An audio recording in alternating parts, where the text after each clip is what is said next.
آپ میری طرف توجہ ہے آپ کی؟ تقریر ہو گئی. ایک اصول میں آپ کو دے رہا ہوں کہ عمل کا پاپی تو بخشا جا سکتا ہے. میں کیا بول رہا ہوں؟ میری طرف دیکھ رہے ہو؟ عمل کا پاپی بخشا جا سکتا ہے. عمل کا، پھر آپ بھی کہیے عمل کا پاپی. عمل کا پاپی مثال کے طور پر. لیکن کہیں میرے ان جملوں سے آپ یہ نہ کہیے، سمجھ جائیے گا کہ سید صاحب بے عملی کو بڑھاوا دے رہے ہیں. میرے کہنے کا ایک مقصد ہے، وہ میں بعد میں آپ کو بتا دوں گا. عمل کا پاپی بخشا جا سکتا ہے. مثال کے طور پہ ابھی حضرت کا بیان ہوا کہ ایک شخص تھا جس نے 70 بچیوں کو اپنے ہاتھ سے اسی زمین میں زندہ گاڑ دیا. آقا کی بارگاہ میں حاضر ہوا، آقا تشریف لائے. اس نے اپنے حالات کو بیان کیا. میرے آقا نے کیا فرمایا؟ ایمان لے آؤ، سب بخش دیا جائے گا. جی جی. کیا بولے؟ ایمان لے آؤ. آپ بھی کہو. میرے آقا نے کیا ارشاد فرمایا؟ ایمان لے آؤ سب. یہ بتاؤ، یہ معمولی پاپ تھا؟ 70 بچیوں کو کیسی کیسی خوبصورت بچیاں رہی ہوں گی، نہ جانے کیسے کیسے لال و جواہر ان سے پیدا ہوتے، لیکن اس نے اپنے ہاتھ سے 70 بچیوں کو، اور اس کے بعد اپنی بھی خوبصورت لاڈلی لخت جگر کو اس نے زندہ درگور کر دیا. اس کے باوجود بھی جب رحمت عالم کی بارگاہ میں وہ حاضر ہوتے ہیں تو میرے آقا نے کیا ارشاد فرمایا تھا؟ ایمان لے آؤ، سب کچھ بخش دیا جائے گا. مطلب یہ ہوا کہ عمل کا پاپی تو بخشا جا سکتا ہے، لیکن ایمان کا پاپی بخشا. آپ بھی بولو، ایمان کا پاپی بخشا نہیں جا سکتا ہے.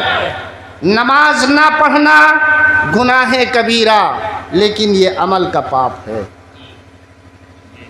نماز نہ پڑھنا یہ گناہ کبیرہ، سخت گناہ. روز اول کے جاں گداز بود، اولی پرسش نماز بود. قیامت کے دن اگر سب سے پہلی چیز آپ سے کوئی پوچھی جائے گی تو وہ نماز کے بارے میں پوچھا جائے گا. کس کے بارے میں پوچھا جائے گا؟ نماز کے بارے میں پوچھا جائے گا. اس لیے نماز سے کسی کو مفر نہیں ہے. لیکن میرے بھائی، بے نمازی اگر مر جائے لیکن صاحب ایمان ہے تو یہ علماء کا ایک جماعت بیٹھی ہے، یا اس کے علاوہ آپ سے کوئی قریب ہو تو آپ اس سے پوچھئے گا کہ اگر بے نمازی مر جائے تو اس کی نماز جنازہ پڑھی جائے گی کہ نہیں پڑھی جائے گی؟ تو مولانا فاروق صاحب بھی بتائیں گے، مولانا شہباز حافظ صدام صاحب، مولانا وکیل صاحب، سبھی بتائیں گے اس کی نماز جنازہ پڑھی جائے گی. پڑھی جائے گی نہیں پڑھی جائے گی؟ کیونکہ وہ عمل کا پاپی ہے.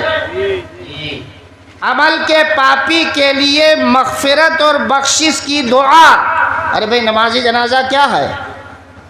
وہ بخشش اور مغفرت کی دعا ہی تو ہے. اللہم اغفر لحینا ومیتنا وشاہدنا وغائبنا وصغیرنا وکبیرنا وذکرنا وانثانا. اللہم من احییتہ فاحیہ علی الاسلام ومن توفیتہ فتوفہ علی الایمان. ہے نا؟ دعا صحیح ہے نا؟ بے نمازی کی نماز جنازہ پڑھی جائے گی، شرابی کی نماز جنازہ، ارے بولو یار، لیکن یہ نہ سمجھنا معاذ اللہ شراب حرام ہے، گناہ کبیرہ ہے، شراب حرام ہے، گناہ کبیرہ ہے۔ شراب کا ایک قطرہ اگر کنویں میں پڑ جائے تو سارا پانی، ارے بولو بھائی، ناپاک ہو جائے گا، عذاب جہنم کا وہ مستحق ہے۔ لیکن اگر وہ مر جائے تو آپ مفتی صاحب سے پوچھو کہ اس کی نماز جنازہ یعنی اس کے مغفرت کی دعا، بخشش کی دعا کی جائے گی کہ نہیں کی جائے گی؟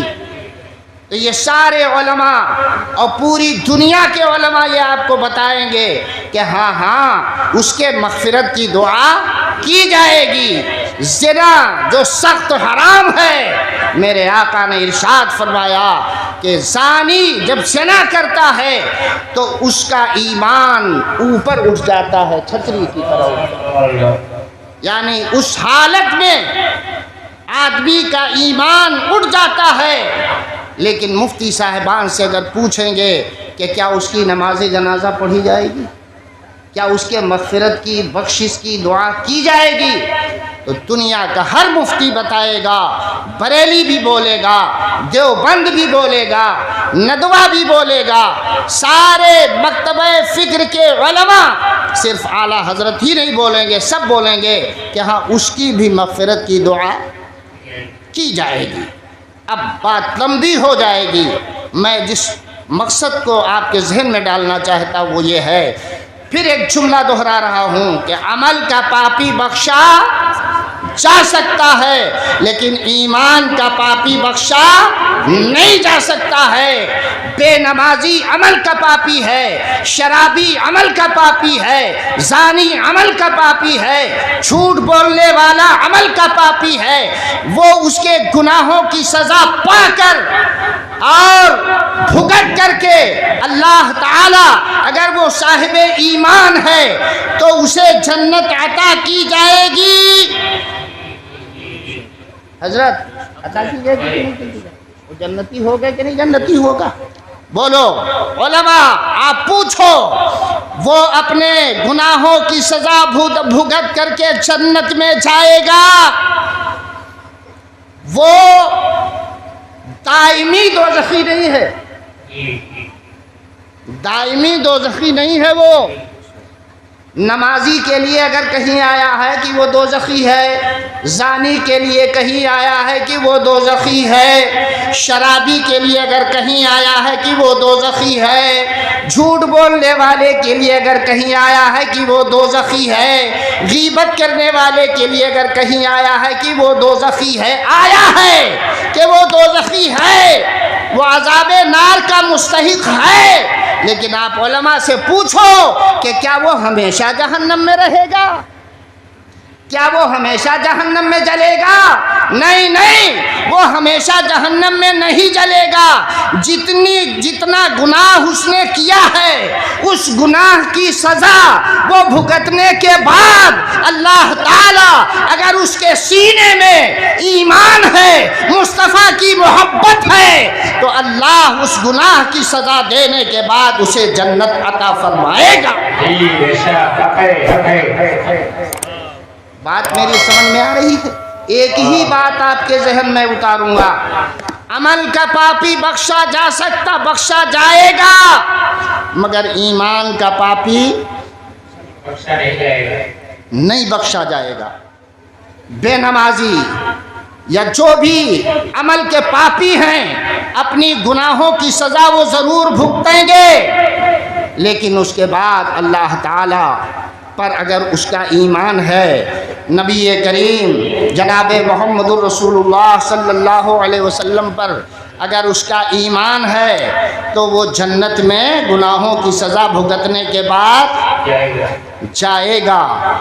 لیکن ایک بات بتاؤ، نماز نہ پڑھنا یہ گناہ کبیرہ ہے، جھوٹ بولنا گناہ کبیرہ ہے، زنا کرنا گناہ کبیرہ ہے، غیبت کرنا گناہ کبیرہ ہے، دوسرے کا مال غصب کرنا گناہ کبیرہ ہے، ماں باپ کی نافرمانی کرنا یہ گناہ کبیرہ ہے، کسی کو ستانا، ظلم کرنا یہ گناہ کبیرہ ہے، گالی گلوچ ہونا یہ گناہ کبیرہ ہے، مگر ایک بات بتاؤ کہ نبی کی گستاخی کرنا؟